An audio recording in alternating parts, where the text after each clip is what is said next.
BJP की बहराइच की सांसद सावित्रीबाई फुले ने पार्टी की प्राथमिक सदस्यता इस्तीफा दे दिया है। सावित्री काफी वक्त से बीजेपी से नाराज चल रही थी। सावित्रीबाई फुले बीजेपी का दलित चेहरा थी जो राम मंदिर को लेकर बीजेपी पर बंटवारे की राजनीति का आरोप लगा रही थी। इस्तीफा देने के पीछे सावित्रीबाई फुले का आरोप है कि बीजेपी समाज को बांटने का काम कर रही है। वैसे आरक्षण से लेकर राम मंदिर और गौ रक्षा तक पर फुले पार्टी लाइन से अलग चल रही थी और उन्होंने पार्टी से अलग रास्ता थाम लिया था। बाबा साहब डॉक्टर भीमराव अंबेडकर जी के परिनिर्वाण दिवस के अवसर पर मैं प्रेस के माध्यम से राष्ट्र को बताना चाहती हूं कि आज भाजपा सरकार बहुजन के हित में कार्य न करके बहुजनों में अल्पसंख्यक मुसलमानों को आहत करने वालों को संरक्षण देती रहती है। 6 दिसंबर 1992 की स्मृति में मनवादियों द्वारा आरएसएस अयोध्या में मुस्लिम दलित पिछड़ा की भावनाओं को आहत करते हुए उन्मादी तरीकों से बाबरी मस्जिद गिरा दिया गया और पुनः विश्व हिंदू परिषद आरएसएस एवं भाजपा से संबंधित संगठनों के द्वारा 1992 की जैसी स्थिति पैदा कर समाज में विभाजन एवं संप्रदाय की स्थिति पैदा करने की कोशिश की जा रही है। इसलिए मैं अत्यंत आहत होकर आज 6 दिसंबर 2018 को भाजपा के प्राथमिक सदस्यता से इस्तीफा दे रही हूँ। सावित्रीबाई फुले पर हर मुद्दे पर बीजेपी से अलग आवाज उठा रही थी, चाहे वो आरक्षण हो या फिर मंदिर या सामाजिक मुद्दे। देखिए कैसे उनके बयानों से लग रहा था कि बीजेपी में वो ज्यादा दिन तक नहीं रहेंगी। जब जब देश का दलित और पिछड़ा समाज के लोग संविधान की मांग करते हैं तब तब इनको भगवान राम दिखाई देते हैं। मैं तो कहना चाहती हूँ कि 4 साल बीत गया, 4 साल में भगवान राम क्यों नहीं याद आए। आज आखिर चुनाव जब आया है, सर पर चुनाव है, तो भगवान राम की याद आती है कि हम मंदिर बनवाएंगे। मैं साफ कह देना चाहती हूँ कि भारत बुद्ध का भारत था, अयोध्या बुद्ध का स्थान था और अयोध्या में तथागत गौतम बुद्ध जी का ही प्रतिमा स्थापित हुआ। मैं तो ये कहना चाहती हूँ कि कभी कहा जा रहा है हम भारत के संविधान को बदलने के लिए आए हैं, कभी कहा जा रहा है कि हम आरक्षण को समाप्त करेंगे, कभी कहा जा रहा है कि हम भारत के संविधान की समीक्षा करेंगे, कभी कहा जा रहा है कि भारत के संविधान आरक्षण को हम ऐसा समाप्त करेंगे कि रहना न रहना बराबर होगा। तो अगर भारत का संविधान आरक्षण खत्म हो जाएगा तो देश के बहुजन समाज ही नहीं, पूरे देश का अधिकार लोगों का खत्म हो जाएगा। अगस्ता वेस्टलैंड डील को लेकर बीजेपी ने कांग्रेस पर आरोपों की नई खेप जारी कर दी है। बीजेपी ने प्रेस कॉन्फ्रेंस करके कांग्रेस को मिशेल से डरा हुआ बताया, तो उधर कांग्रेस ने जवाबी हमला करने में बस 2 घंटे का वक्त लिया और नए आरोप पेश कर दिए। ये जो तीनों वकील है ये कभी ना कभी कांग्रेस के जो बड़े वकील रहे हैं, चाहे वो सलमान खुर्शीद रहे हैं, चाहे कपिल सिब्बल रहे हैं, इनके नीचे काम करते हैं, इनके नीचे प्रैक्टिस करते हैं। Isn't this friends too much of a coincidence कि सारे कांग्रेस के वकील जैसे ही क्रिस्टियन मिशेल, एक भगोड़ा, अ फ्यूजिटिव, वो जैसे ही भारत में लैंड करता है, तमाम कांग्रेस के वकील, कांग्रेस के बड़े लीडर उनके पीछे बचाने में लग जाते हैं। Isn't this too much of a coincidence? Bhajpa Congress का रिश्ता अगस्ता से एक वकील कनेक्शन, जिसे मैं कह दूं, उसके जरिए जोड़ना चाहती है। भाजपा जो पूरी तरह कानूनी तरीके से विफल हो गई कांग्रेस पार्टी के खिलाफ सबूत ढूंढने में, कांग्रेस पार्टी के खिलाफ कानून की किताब के अनुसार जांच करने में, अब बौखलाहट में और घबराहट में एक मनगढ़ंत कहानी पैदा करके कांग्रेस को बदनाम करना चाहती है। वो रफेल उड़ा रहे हैं, ये अगस्ता वेस्टलैंड के वीवीआईपी चॉपर उड़ा रहे हैं। जमीन पर किसान आसमान में देख रहा है कि बहुत ऊंची लड़ाई है। बुलंदशहर हिंसा के चौथे दिन बाद शहीद इंस्पेक्टर सुबोध का परिवार सीएम योगी आदित्यनाथ से मिलने पहुंचा। मुलाकात के बाद सीएम ने परिवार को हर संभव मदद का भरोसा दिलाया। कहते थे 13 बच्चों को देखने का बहुत मन करता है, तुम आ जाओ, तो हम चले जाए। उस दौरान जिस दिन हम गए थे सर, उस दिन 3 लोगों को अरेस्ट किया गया था गौकशी, सब 3 को पकड़ा गया। उसमें वहाँ के जो विधायक जी थे, सियाना के विधायक जी का फोन कॉल आया था। उस वक्त ये बाथरूम में थे। मैंने कहा कि ये कॉल आ रही है मैं रिसीव करूं या नहीं करूं। तो इन्होंने कहा कि हाँ रिसीव कर लो, पूछ लो और बता दो कि मैं वहाँ। देश के अलग अलग शहरों में अयोध्या का विवादित ढांचा गिराए जाने की बरसी पर प्रदर्शन हो रहे हैं। हिंदूवादी संगठन इसे शौर्य दिवस के रूप में मना रहे हैं। शक्ति प्रदर्शन हो रहा है, वहीं मुस्लिम संगठनों में रोष है। आपको दिखाते हैं कि आखिर किस तरह देश के अलग अलग शहरों में उग्र प्रदर्शन हुए।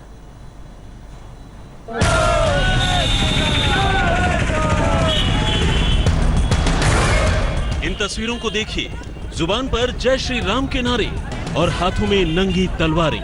सड़क पर खुलेआम तलवारें लहराई गई, शक्ति प्रदर्शन किया गया। बाराबंकी में ये शिवसेना और हिंदू युवा वाहिनी के कार्यकर्ता हैं। इन्होंने 6 दिसंबर यानी आज की तारीख को शौर्य दिवस के तौर पर मनाया। इन कार्यकर्ताओं ने सड़क पर हाथों में तलवार लेकर प्रदर्शन किया। जय श्री राम के नारों के साथ इन्होंने शहर में रैली भी निकाली। खुली तलवारें लेकर प्रदर्शन करने पर पुलिस और प्रशासन दोनों खामोश हैं। राम के नारे के साथ यहाँ सैकड़ों लोग सड़क पर उतरे हुए थे, शौर्य दिवस मना रहे थे। हर कोई जोश से लबरेज था, लेकिन हालात बेकाबू न हो इसलिए फिरोजाबाद में चुंगी चौराहे के पास पुलिस ने इन्हें रोक दिया। काफी देर तक पुलिस से इनकी बहस होती रही। बाद में इनकी शौर्य यात्रा हनुमान मंदिर पर खत्म हुई। दिल्ली में यूनाइटेड हिंदू फ्रंट के लोगों ने राम मंदिर बनाने को लेकर जबरदस्त प्रदर्शन किया। बाबरी मस्जिद विध्वंस के आरोपी जय भगवान गोयल का दावा है कि उन्हें 38 हिंदू संगठनों का समर्थन हासिल है। 6 दिसंबर को ढांचा हमने गिराया था, उसकी जिम्मेदारी ली थी। मुकदमा चला 26 साल से, जेल काटी 15 दिन की। आज हमें पीड़ा है, पिछले 26 साल से रामलला टेंट में है। वहां जाकर के हमें रोना आता है कि पूरी दुनिया को एक उंगली पर नचाने वाले प्रभु राम आज खुद टेंट में बैठे हुए हैं। अब हम लोग और इंतजार नहीं कर सकते, क्योंकि हमें लग रहा है कि अदालतें इस मामले को और लटका के रखना चाहती हैं। हरदोई में आगे आगे पुलिस चल रही थी और पीछे पीछे हिंदूवादी संगठन से जुड़े लोग शौर्य दिवस मना रहे थे। बजरंग दल समेत दूसरे संगठनों के इस प्रदर्शन को देखते हुए पुलिस ने कड़े इंतजाम किए थे। इस दौरान हनुमान चालीसा का भी पाठ किया गया। अब अलीगढ़ से आई इन तस्वीरों को देखिए। यहाँ बजरंग दल के कार्यकर्ता हवन कर रहे हैं। यहाँ भी लोग बाबरी मस्जिद का ढांचा गिराने की बरसी को शौर्य दिवस के रूप में मना रहे हैं। सभी ने प्रण लिया है कि वो 9 दिसंबर को संतों की दिल्ली में होने वाली मीटिंग में पहुंचेंगे। फिरोजाबाद से सुधीर शर्मा, बाराबंकी से रेहान मुस्तफा के साथ आज तक ब्यूरो। आपको कुछ और शहरों की तस्वीरें दिखाते हैं जहां हिंदूवादी संगठनों ने सड़कों पर प्रदर्शन किया। वहीं कई ऐसी तस्वीरें भी आई हैं जहां मुस्लिमों ने इसे काले दिन के रूप में मनाया।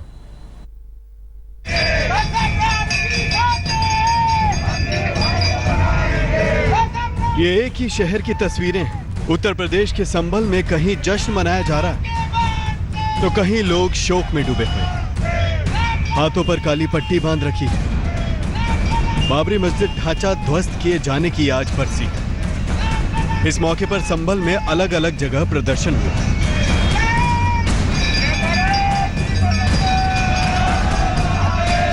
हाथ में गदा और आरती लेकर नारेबाजी हुई। राम मंदिर बनाने की शपथ ली गई। ये लोग 6 दिसंबर को शौर्य दिवस के रूप में मना रहे हैं।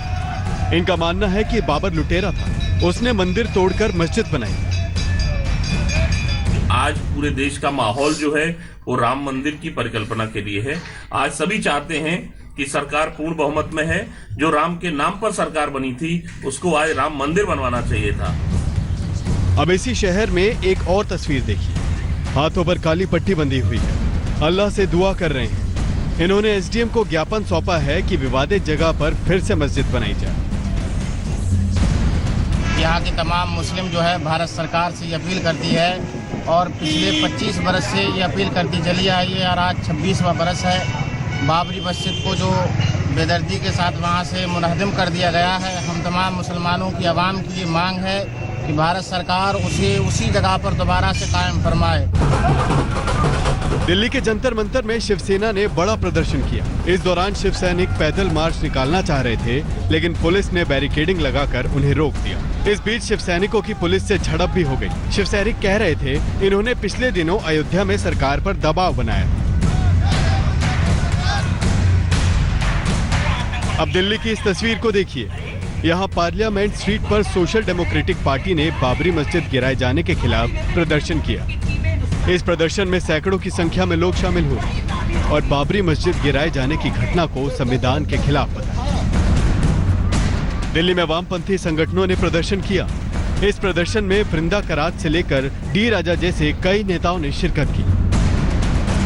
वहीं अलीगढ़ मुस्लिम यूनिवर्सिटी में लगाया गया एक पोस्टर सुर्खियां बटोर रहा है। इस पोस्टर में फिर से बाबरी मस्जिद बनाने की मांग की गई है। बिना इजाजत के जब ये पोस्टर लगाया गया तब उसके बाद इसे हटाने की कवायद भी शुरू हो गई। संभल से अनूप कुमार, अलीगढ़ से शिवम सारस्वत के साथ आज तक ब्यूरो। 6 दिसंबर को अयोध्या में हर साल हलचल होती है। कुछ जश्न होते हैं तो कुछ मातम की तस्वीरें भी, लेकिन इस बार कुछ ज्यादा ही हलचल है क्योंकि 2019 का चुनाव देश की दहलीज पर खड़ा है।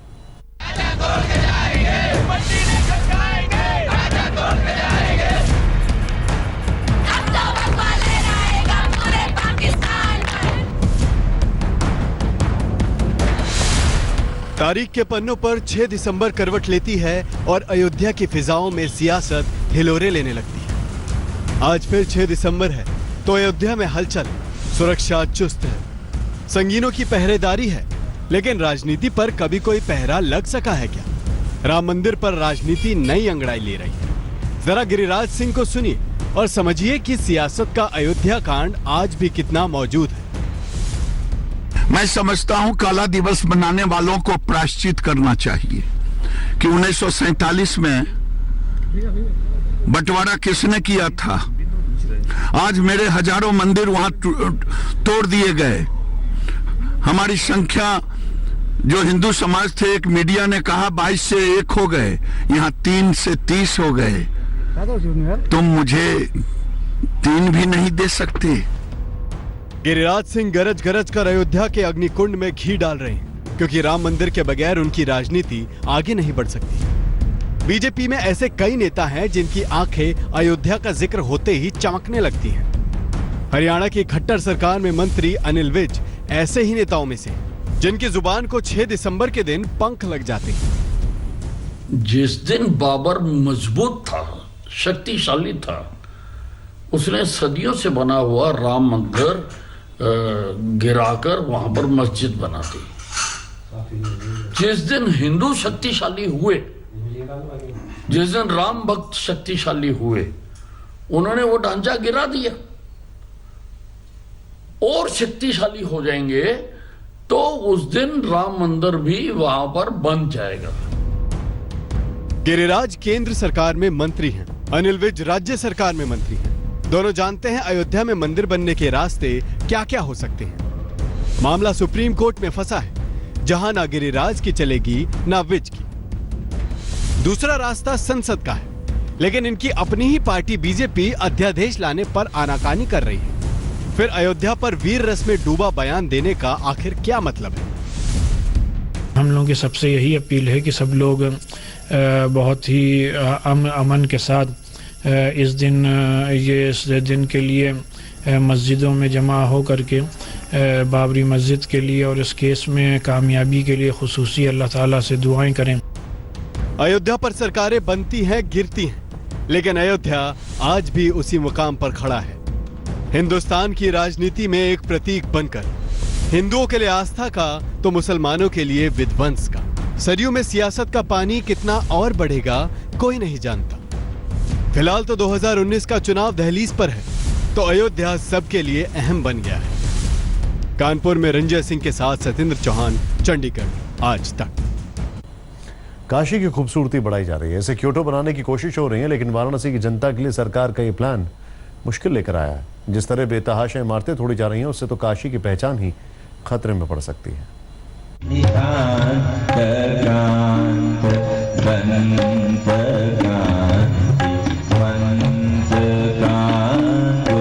काशी को कायाकल्प की जरूरत है, पुनर्निर्माण की नहीं।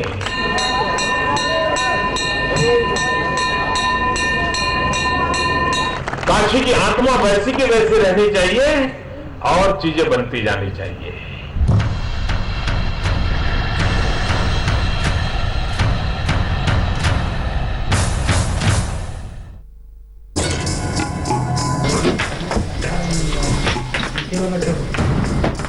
वाराणसी में तोड़फोड़ हो रही है, काशी को क्योटो बनाने की कवायद चल रही है।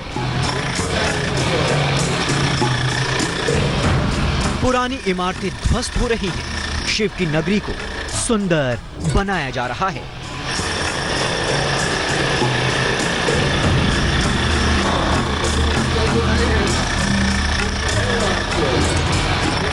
वाराणसी की गलियों में इन दिनों ऐसी तस्वीरें आपको खूब दिखेंगी।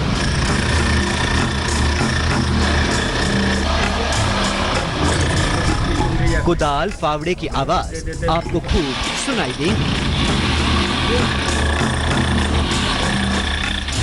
दरअसल ये तोड़फोड़ उस योजना का हिस्सा है जिसके तहत गंगा घाट से मंदिरों तक सीधा रास्ता बनाया जा रहा है, लेकिन इस योजना को लेकर सवाल सुलग रहे हैं। ऐसे ऐसे दुर्लभ मंदिर निकल रहे हैं जिनका अलग ही महत्व है। सभी मंदिर जो हैं जिनको हम लोगों ने कभी देखे नहीं थे, मंदिर मकानों के अंदर छिपे हुए थे, कोई भी मकानदार अंदर जाने नहीं दिया करता था। और सभी मंदिरों की प्रमुखता यह है कि हर एक मंदिर में पूजन व्यवस्था अलग है। सवाल उठ रहे हैं कि क्या काशी को क्योटो बनाने के चक्कर में मंदिरों को मटिया मेट किया जा रहा है? क्या प्रशासन सैकड़ों साल पुराने मंदिरों को तो नष्ट नहीं कर रहा? ये ऐसे मंदिर हैं जो हिंदुत्व की धरोहर हैं। इनसे काशी काशी है, इनसे काशी शिव की नगरी है। तो कहीं खूबसूरत बनाने की कोशिश काशी का असली चेहरा तो खत्म नहीं कर देगी? इन तमाम सवालों पर अलग अलग दलीलें हैं। वाराणसी में पिछले करीब 2 महीने के घमासान के बाद राजस्थान और तेलंगाना में कल मतदान होंगे। राजस्थान की 200 सीट के लिए जहां फैसला आना है, वहीं तेलंगाना में 119 सीटों पर मतदान होगा। राजस्थान की बात करें तो यहां वसुंधरा राजे पर अपनी सत्ता बचाने की चुनौती है, वहीं तेलंगाना में दूसरी बार हो रहे विधानसभा में जनता का मूड हर पार्टी के लिए सस्पेंस बना हुआ है। वक्त एक ब्रेक का, ब्रेक के बाद दंगल रोहित सरदाना के साथ।